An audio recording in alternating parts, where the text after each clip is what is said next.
All right, so maybe a lot of you of my Western audience didn't know this, but Starbucks Korea is currently under fire, and they've been under fire for a very, very long time. Why, you ask? For the past few weeks, okay? They've been under fire. And this is actually, it's so funny because Starbucks is universally hated by the right in America, right? Like Starbucks is so left-coded in America, where it's like, oh, like the Starbucks baristas are left-wing with septum piercings and bleached hair or blue hair. And then it's like, oh, it's like the basic white liberal girl goes to Starbucks and she complains about capitalism while reaping the benefits of capitalism, right? We see all these memes online all the time. So Starbucks is left-wing coded in America, but in Korea, it's actually has become a symbol of right-wing patriotism. There are tons of conservative commentators and creators who go to Starbucks in defiance of this because it is actually the liberals. It is the left wing in Korea who is enraged by Starbucks. Why, you ask? Very great. Oh my, I just turned into like a Daffy Duck there. I became a Looney Tunes character there. Okay, so basically, I have a little summary written down here, so let me summarize it for you guys. But basically, on March 18th, or May 18th, March 18th, oh gosh, time flies, I think still in March. May 18th, so Starbucks Korea, they released a campaign for a tumbler that they're releasing, and they called it Tank Day. And they're like, oh, look at this tank Starbucks tumbler that everyone should buy. The problem is, May 18th, 1980, okay? That's when the Gwangju Uprising happened. So it is the anniversary of the Gwangju Uprising. So a little history lesson here. In 1979, dictator Park Chung-hee was ousted and replaced by Chun Doo-hwan. And Chun Doo-hwan was also a dictator who ruled as a dictator. And then so, and then so because of that, they didn't like that. The people in Gwangju didn't like this. Yeah, we have an image right here. This is the campaign that happened with Starbucks. A tank day on May 18th. Tank series. That's what it says. So it says tank series, right? At in the morning at 10 a.m. open, we're releasing these new tank, right? So the imagery is supposed to be like, oh, it's so sturdy and it's unbreakable. It's like a tank, right? Okay, the problem is, again, like I said, it's the anniversary of the Gwangju Uprising. So during the Gwangju Uprising, a lot of democracy protesters and a lot of students especially, they protested against the military authoritarian regime of Chun Doo-hwan. And yeah, a lot of people got killed. And yes, the reason why Tank Day is problematic is because, yes, the South Korean government leveraged and sent tanks to stop the uprising. And then so because of that, you know, the anniversary of the Gwangju Uprising, which is, by the way, it's a city in southwest Seoul in Jeollado, which is a very left-wing province in Korea, if you didn't know where that was. Yeah, in Gwangju, that Gwangju Uprising, it is a symbol, and it's a symbol especially for the left, this is actually, I might make a video about this, but what left and right actually means in Korea, which is very different than American left and right. But it's a symbol of democracy and a fight for freedom for the left wing in Korea. So they're very sensitive about that kind of stuff because a lot of people died. Now, to be fair, though, it's not like, oh, like these were just brave freedom fighters. I think that narrative is quite overblown. It's the same thing that a lot of left-wingers do about anyone, right? Like, you think about like Renee Good or Alex Preddy in the Minneapolis ICE riots. They're like, oh, look at these freedom fighters. They're killed for fighting for freedom, for illegals. It's like, no, like they were just leftist terrorists. And that's what these student protesters, majority of them actually were. Like dozens of soldiers were killed, and they're radical, they're violent. So I'm not gonna be like, oh, like they're such freedom fighters, they're so great. But yeah, I mean, they were trying to fight for democracy and they were opposing a military regime. So I don't know. I'm pretty, people know me. If you know me by now, like you know that like I'm like a paleoconservative. I'm not a libertarian. So my ultimate political priority and my principle is not freedom and liberty at all costs, but it's goodness, truth, and beauty. So I believe that insofar as freedom and liberties achieve goodness, truth, and beauty in society, I think is good. I think it can go too far. For example, if you have the freedom to choose as a woman to kill your baby, if the freedom to run around streak naked in your pride parades, like I don't think that's good. And that's not beautiful, it's ugly. So we should crack down on that. But yeah, it's like, yeah, we can argue about whether or not the democracy thing was justified. I don't think so. I think the mass democratization of Korean society has been a net ill. I think it. Like people always say, oh, but it industrialized Korea so much. No, not really. It was actually under the military authoritarian regime of Park Chung-hee that Korea modernized, industrialized very quickly, and went from one of the poorest countries in the world to one of the richest. So I don't think the argument stands. But all that being said, I digress. I'm just going off on a tangent. Yeah, this is what's happening in Korea. So there's a huge divide right now, and there's a lot of Koreans who are very, very pressed by it. Now, as with most left-wing boycotts, it doesn't affect the average Korean. The average Korean is not going around saying, man, those darn Starbucks people, those freaking fascists. No, like, you go to Korea, like there's still a lot of people going to Starbucks. Now, they have lost revenue. Their stock market value has decreased, of course, from the controversy. But the thing is, like, the response has been so overblown.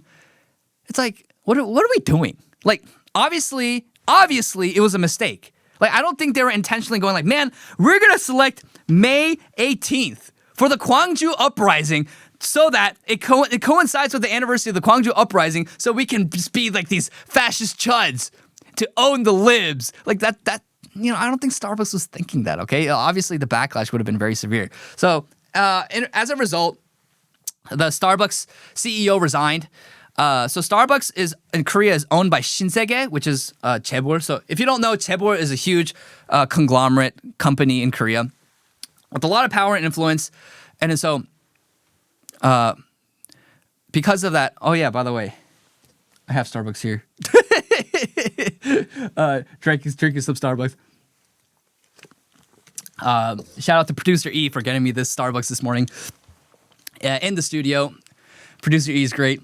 But yeah, it's so if you don't know, yeah, like Shinsegae owns Starbucks. So Shinsegae owns Starbucks in Korea, and Shinsegae, the chairman, who is Chung Yun-jin, he had to issue like tons of apologies, and this whole press conference where he's like bowing 90 degrees, 죄송합니다, like I'm sorry, this was so insensitive, and I'm like, bro, like, what are we doing? Like, why are we mad about this? This is such a, like, nothing burger. Like, it was just a marketing mistake. Move on. But now, like, government officials opined upon it. The president, Lee Jae-myung talked about it, right? It's like, and Lee Jae-myung, man, like, look, the Seoul Ferry Disaster Memorial Day and they're kicking off siren event. So it's like, and then he goes down and he's like, connecting the dots. It's hard to see the Tank Day event ahead of May 18, mocking and insulting the Gwangju democratization movement and Lake Pak Cheongchul as some isolated incident. How on earth did our society get here? There will be national judgment on this beastly habitual behavior of scorning state violence and disaster victims just to make a quick buck. Come to think of it, what they're doing is in the rock bottom antics of low life peddlers, the vile, unfilial depravity of a malicious one. Now, obviously, that's translated from Korean, but in Korean, it is as dramatic as it seems. He's, and that's the thing. Like, I don't take these people seriously. And the reason why I don't take these libs in Korea seriously, and the same way I don't take libs in America seriously, is while they're very different in terms of what they believe and advocate for, the temperament's the same. They are so grandiose and dramatic about nothing burgers. Oh, they're trying to, they're stomping on and stepping on the grave, and it's like, oh, they're condoning state violence. It's like, okay, bro, you're raiding churches. Lee Jae-myung literally locked up a Pastor Son Hyun-bol, who I went to their church, Segedo Church, a few times to speak, and great people. Oh my gosh, like, I'll say this about Segedo Church. Shout out to Segedo Church, because you go to Korea, you go to any Korean city, it is so dystopian because there's like no children, okay? But you go to Segedo Church, so many children. They are taking the commandment of God to be fruitful and multiply so seriously. It is so refreshing. And it's really lively. It's great. They love the Lord. They love the word. They live with courage, boldness, conviction. And so they shoved Pastor Son Hyun-bol in Hyun-bol. I'm like, going back between English and Korean is hard for me. They shoved him in prison for 5 months. For what? Electioneering? It was just a ploy to like shut down Christian pastors. They raided one of the biggest churches, I think if not the biggest church in Seoul. They raid churches. This government raids churches. And they're talking about, like state violence, like all the authoritarian regimes, blah, blah, blah, blah, blah. Oh, democracy. Yeah. That's why I don't take these people seriously. Here's this photo. Here's what a common Starbucks situation looks like in Korea right now. So even if you don't go, it's crowded with a lot of people. Like, you can't get away. Like, you're not going to convince all these Koreans who, most Koreans are apolitical. Actually, more Americans are politically minded than Koreans are. Most Koreans are very not inclined, and they don't really care about politics, which is kind of sad. But at the same time, that's actually kind of healthy if you don't really care about politics that much. But yeah, they don't care. You're not going to tell Koreans. If you go to average Korean, be like, don't go to Starbucks. Stop going to cafes. Stop going to cafes, which you love very much. Cafe culture is so strong in Korea. I went to a cafe every day when I was in Korea. And they're like open. Some of them are open until like 2, 3 a.m. So it's like, you're not going to get that. You're not going to take that away from Koreans. I'm sorry. So while, yes, like their revenue has gone down a little bit and their stock market value has gone down a little bit, and it's just whole huge overblown thing where even the government got involved. Yeah. It's a nothing burger. But look at this. Even like the Ministry of Interior and Safety declares boycott of Starbucks. Why is the Ministry of Interior and Safety declaring a boycott on Starbucks? We hope many institutions and citizens will empathize and join us. See, this is the thing, okay? This is something that Korean conservatives need to understand as well as conservatives all around the world. We have to use the state to achieve our means. And what I mean by that is I don't believe in using the state to achieve unjust and evil means and evil ends, but what we need to use the state for is to achieve what we want in society, right? Clearly, the left is clear on this, right? They imprisoned President Yoon Suk-yeol in prison. They shoved him in prison when he arguably didn't really do anything wrong. Nothing happened from the martial law, and they shoved him in prison.